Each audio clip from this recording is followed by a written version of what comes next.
Here's your shot at winning $1,000. Text the national keyword ROLL right now to 95819. That's ROLL to 95819. We'll text you back to confirm your entry. Data and messaging rates may apply. Please don't text and drive. It's $5K a day on WMAL. Now on 105.9 FM and streaming worldwide on the WMAL app. O'Connor and Company. It's 7:07 and your morning just got a little busier. We're going to keep you updated on all the news, and in a moment we'll hear from one of those fathers of the boy who got suspended from Loudoun County Schools for, not wanting a girl in the locker room. At 8:05, Senator Ron Johnson of Wisconsin on the government shutdown, and then at 8:35, RNC Chair Joe Gruters on the Virginia election. It's Larry O'Connor alongside Sean Kennedy. Good morning, Sean. Good morning. Thanks for being here, too. And let's focus on Virginia. Of course, Sean is the executive director of Virginians for Safe Communities. Ian Pryor is, of course, senior advisor to America First Legal and a friend of this program. Good morning, Ian. Good to have you. Good morning. Thanks for having me. My first question is for your guest and your client, Seth Wolfe, again, a father of one of those suspended boys out in Loudoun County. First of all, Seth, thank you. I'm sorry you're going through this, and I really appreciate you telling your story here so everybody can hear it and sort of put a human face to the dilemma that you're facing. Thank you, sir. Thank you, and thank you for sharing our story. So I just want to be clear so that everyone understands this. There is a girl identifying as a boy allowed, because of Loudoun County School Board, allowed into the boys' locker room. Your son was one of the boys complaining about it, and this girl, she taped your son in the locker room on her smartphone, which is a violation of his privacy, violation of a ton of different school regulations. Nothing happens to her. Your son gets suspended because he said on the tape, hey, why is there a girl in here? I'm a boy. It's the boys' locker room. Is that pretty much the totality of the story? Is there something we're missing? No, that's pretty much the totality of the story. The only thing maybe that we're missing is that prior to this, the boys actually went to the administration and told them they were uncomfortable with this situation. And the administration and the staff told them that they could go somewhere else and they should not talk about it before this whole incident happened. Wow. And now you're suing, of course. And Sean, why don't you take it from here? Because Ian Pryor, I'm shocked at what the judge did earlier this week. Go ahead, Sean. Yeah, Ian, you're obviously an attorney and you're representing the Wolfe family.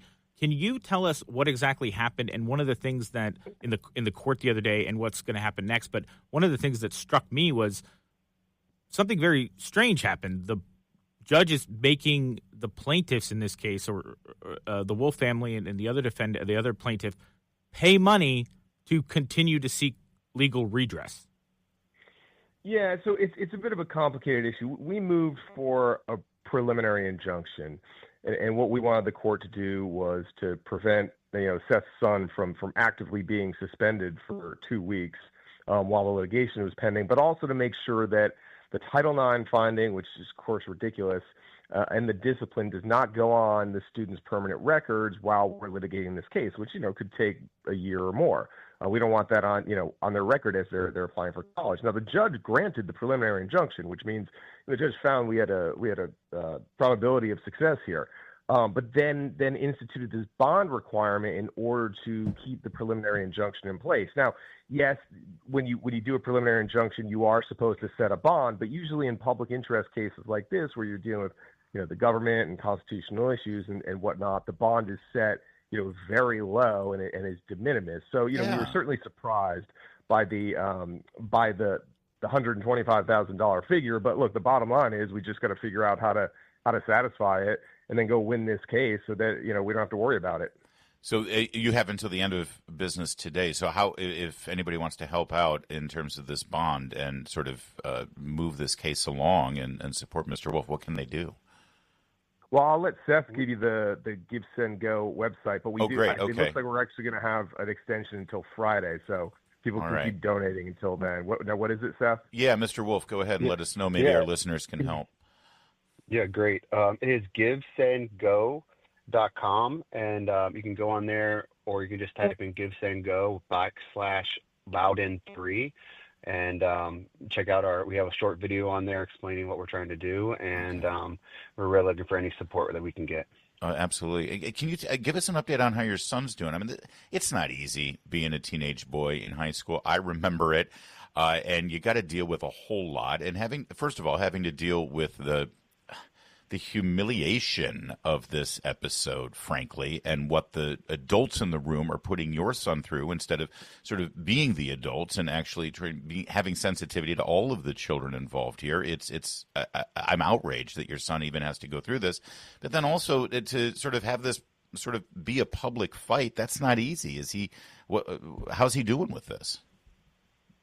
He's doing well with all things considered. We have a good support team to try to surround him and make sure that, he's staying focused. But this is a lot of stress for a teenage boy. I mean, these are 15-year-old boys trying to answer questions and make decisions that adults can't even deal with. So It's a lot of stress on him, especially he's in his junior year. We're trying to figure out the college route and all that kind of stuff. And all of these stipulations that they put, even from the suspension, this all goes on his permanent record. And we stand behind that he did nothing wrong. These are simple questions that somebody has to answer is why are we allowing this in private spaces in our public schools? And I think he knows that he was in the right. We know he was in the right. These are just simple questions. And so we're willing to go through this process and just try to keep him, his mind positive and just trying to stay with his academics. Ian Pryor is with us, too. And Ian, listen, this is an election year, not just for governor, where Abigail Spanberger refuses to give any kind of clear, cohesive, coherent answer on where she stands on this and what she would do as governor to protect people like Seth's son. But also there are 5 school board members up for election, and it seems like they're emboldened by this, that they think they're on the right political side of this issue, let alone the human and legal side of it. Yeah, and I guess the right financial side of the issue too, because this incident is now the second time that the Department of Education, Federal Department of Education, has investigated and found that Loudoun County Public Schools is in violation of Title IX, and if they don't make things right, they're gonna lose their federal money. Now, of course, losing federal money is a process, and that's currently happening, but they don't seem to care about the money either, which it is very interesting when the Board of Supervisors is going to meet and decide whether to raise taxes. It'll be, so we can put girls and boys locker rooms and boys and girls locker rooms. One thing, that this girl that's using the locker room, I mean, this is a girl. This is someone that looks like a girl, that wears makeup, that dresses like a girl, that has a boyfriend. This is not someone who, for the past 15 years has said, hey, I'm a boy, And on the other end of it, you got, Richard Cox in Arlington, right? This male predator that goes into the women's locker rooms. And, you hear from the left, you hear them accuse people that are just for common sense say, well, you're saying that, all, I guess, trans women, which are, men. Are predators. Well, no one's saying that, but, 98% of sexual predators are men. So you're basically inviting them into locker rooms and giving them an attractive nuisance. These are what your policies ask for. You get Richard Cox in Arlington. So, these policies are just nuts. Incredibly important information that doesn't make it into the media. So this so-called transgender boy who is a girl, who dresses as a girl, it sounds like, or at least wearing makeup, that's dressing like a girl, and she has a boyfriend. So she is romantically attracted to boys. The boys in that locker room know that, and they're supposed to be undressing in front of her, and we're supposed to be mad at the boys for raising an objection. I as a 15-year-old boy, I would not have wanted that to happen. I would not have wanted to have to take off my clothes in front of a girl who I know is attracted to boys. This is outrageous. I can't even believe we have to talk about this, but this is what we've become. Gentlemen, thank you. We're out of time. I'm sorry, I'm babbling incoherently because it drives me insane. And we need incredibly courageous men, Seth Wolfe, like you and your son. I'm very proud of him. Give him a big fist bump for me, please, and hang in there. And real fast, and Ian Pryor, as always, thank you. Can you give that Give, Send, Go real fast so maybe WMAL can help you post that bond so this case can go forward? Sure, yes. It's Give, Send, Go /LOUDOUN3. LOUDOUN 3. And don't spell Loudon without the second OU, please. You get in big trouble if you do. Thanks, guys. Appreciate it. It's 7:16. Thanks for having us. WMAL, making sense of the news. Live from the Home Paramount Pest Control Studios. Home Paramount, the leader in pest control since 1939. Your next $1,000 could be one text away. It's 5K a day on WMAL. It's the entire Yacht Rock playlist getting exercise today as we are still reeling from last night's Yachtly Crew concert at the Birchmere. And great WML listener turnout last night. Really cool to see so many, especially Sean Kennedy. I didn't know if you knew this or not. You and I were both married to beautiful, incredible women, but our listeners are pretty much hot babes. Did you know that? I was unaware. I can't see them do the radio. They were all there at the Birchmere last night, having their pina coladas and drinking the Yacht Rock music in as well. So it was nice to see them. Is Captain and Tennille Yacht Rock? Sure.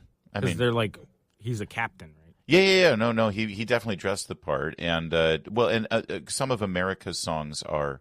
Like Muskrat Love would fall into that category. There's a fine line between soft rock and yacht rock. But like A Horse with No Name is not, because it's about a horse, not a boat. No, but Sister Golden Hair would be, just because of the vibe, the Southern California. This feels like an SAT question that I feel. It's complicated, and it's like when the Supreme Court justice said about pornography, you can't define it, but you know it when you see it. Yacht rock is the pornography of soft rock. Moving on.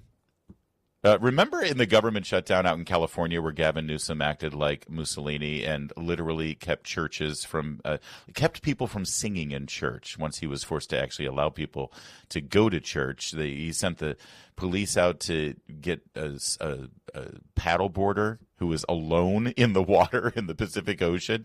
And my favorite was when they actually used earth movers to fill in skateboard parks because they didn't want children having fun during COVID.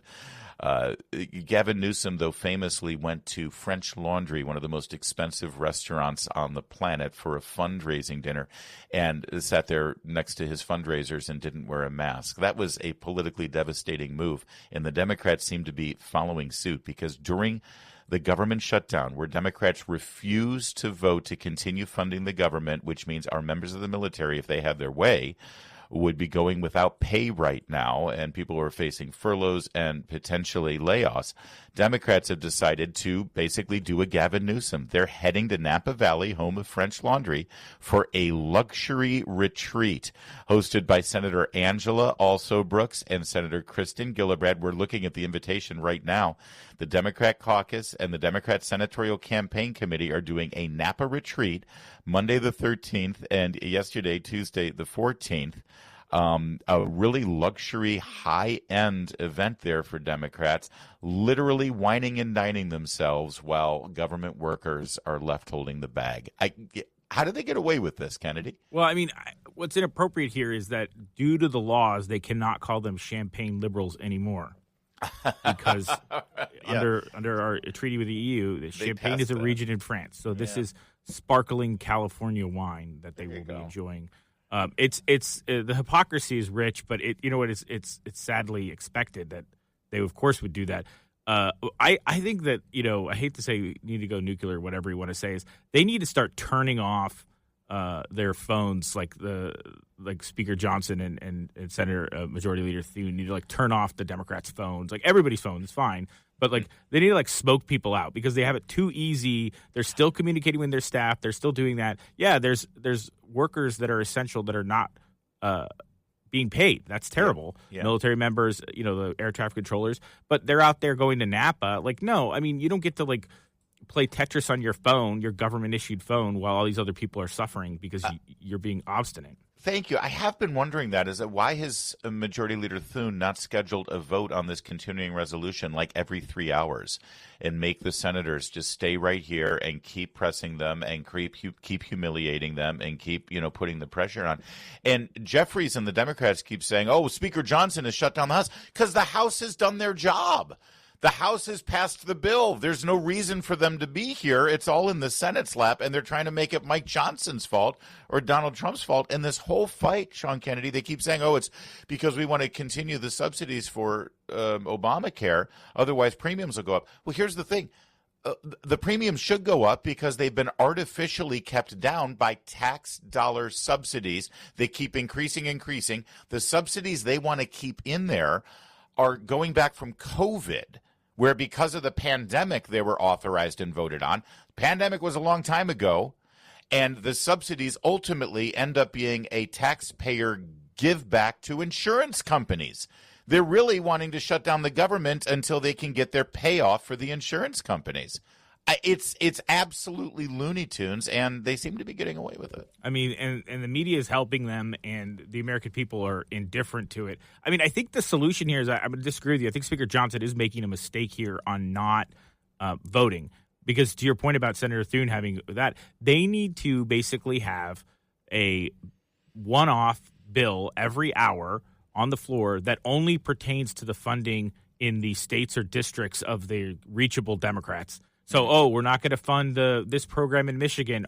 This bill will single-handedly fund it, but you have to open the government. So make them vote against their own constituents every single time, not this broad generalities. I see. One specific thing, target them day in, day out. Chuck Schumer is going to put political targets on the back because he's telling them, we all hang together. And, we need 8 Democrats to go over the top here, and none of them feel the pain. Yeah. It is 7:24. WMAL-FM, Woodbridge, Washington, a Cumulus media station. Making sense of the news. News Talk 105.9. News now. Now on 105.9 FM and streaming worldwide on the WMAL app. O'Connor and Company. 7:38 now. Thanks for tuning in here. Busy Wednesday morning. O'Connor and Company as we still cruise through the news cycle from our Yachtly Crew concert last night at the Birchmere. What a time. And thank you to all the WMAL listeners who came out and said hi to me and Sean Spicer and Matt Foldy there over at our table. It was a lot of fun. Coming up later in the program at 8:05, Senator Ron Johnson, and then at 8:35, Chairman of the RNC, Joe Gruters. Larry O'Connor here with Sean Kennedy all morning, joining us on a vacation day for Julie. Good morning, Sean. Good morning, and yes, I do like pina coladas. A good caught in the rain. I thought so. I knew that about you. Do you still watch The View on a regular basis? I know we've discussed. I mean, it's not no miss TV. It's it's unwatchable for sure. The View is. I have to say, yesterday was quite interesting because they had Cheryl Hines on. Now, Cheryl Hines, of course, is an actress in Hollywood, best known for being the long-suffering wife of I'm blanking. Larry David. George Costanza. Skinny George Costanza. Larry David on the Larry David Show. But she's also married to Robert F. Kennedy Jr., which means she is the, I don't know, what do they call the first lady of the Health and Human Services? Is that a word? HHS? Yeah. She's she's Nurse Cratchit. I don't know what that is. So she appeared, and of course, because she's now married to a man who supports Donald Trump, she is public enemy number 1. So here's how it started off, just with cute stuff about, how'd you meet Bobby? Here, cut 14. Is this the life you imagine? What's been the hardest part about navigating Washington and the political spotlight? Is this the life you imagine? That's why I call my book Unscripted. I could not have written this story ahead of time. No, it's not the life that I imagined. And I never imagined that I would... meet Bobby Kennedy. Where did you meet him? I met him at a fundraiser for Waterkeeper with Larry. But it was not at all like, whoa, you two. Yeah. It was just like... Larry introduced. Yeah. So, no, I could not have imagined it. And even when I met Bobby, he was living in New York. I was living in L.A. I had just been in this entertainment sort of bubble. And then I meet him, and he's an environmental attorney and he's fascinating, and he's interesting, and he's smart, and he's funny, and completely different from anyone I had ever met in my life. That's for sure. I know you ladies. I know you love to talk about it. By the way, these ladies loved Bobby Kennedy, let's not forget, until he did the unthinkable, the unforgivable. He supported Donald Trump. And that's when things started, they're on their best behavior here. Let's be nice for, 2 minutes. Then things got ugly. Cut 16 here. Joy Behar, take it away. You know, Cheryl, it's not fair to really put you on the spot about him because you're his wife. I know that. But when you say that they are pro-vaccine, it seems as though Bobby and Trump are casting doubt on the efficacy of the vaccine, which makes Americans very nervous. So that's the problem that we're having. Okay. I understand. I understand that. And it's interesting because I don't know if you saw 60 Minutes just did a piece about the vaccine injury compensation program. Yeah. So people that have had vaccine injuries can be compensated if they can prove it. And they have paid out $5.4 billion for vaccine injuries. So my question is, can we do better?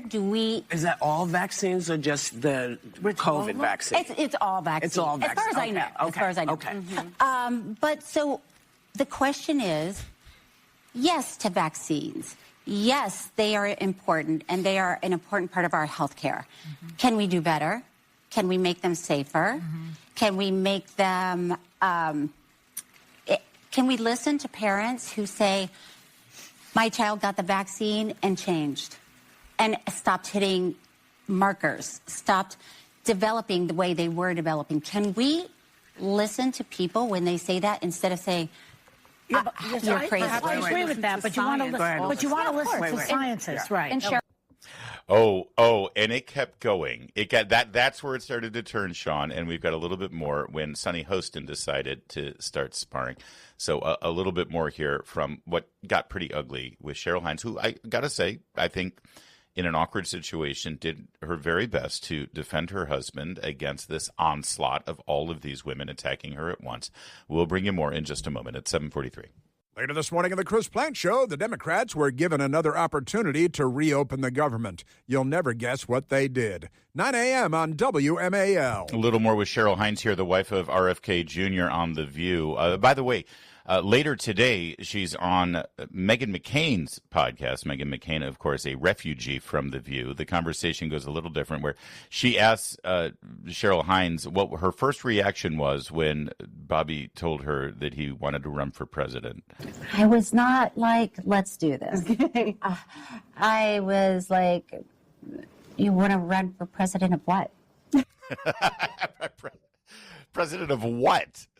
As you heard the way, I do love the way the ladies of The View, Sean Kennedy, kept saying, it's really not fair to put you on the spot and answer for your husband's statements or policies, and then they do exactly that. I mean, obviously, they have nothing better to do. I also enjoyed that they said, your husband's not a doctor. And I was like, are you? Like, I always love these people like, you're not a lawyer, are you? Like, I mean... Are we going to play the whose diploma is fancier here? Especially considering Biden's HHS secretary the entire time was a guy named Javier Becerra, who's a congressman from Los Angeles. Right. The guy is a lawyer who had never had even an interest in healthcare in Congress, and then he's just like looking for a job.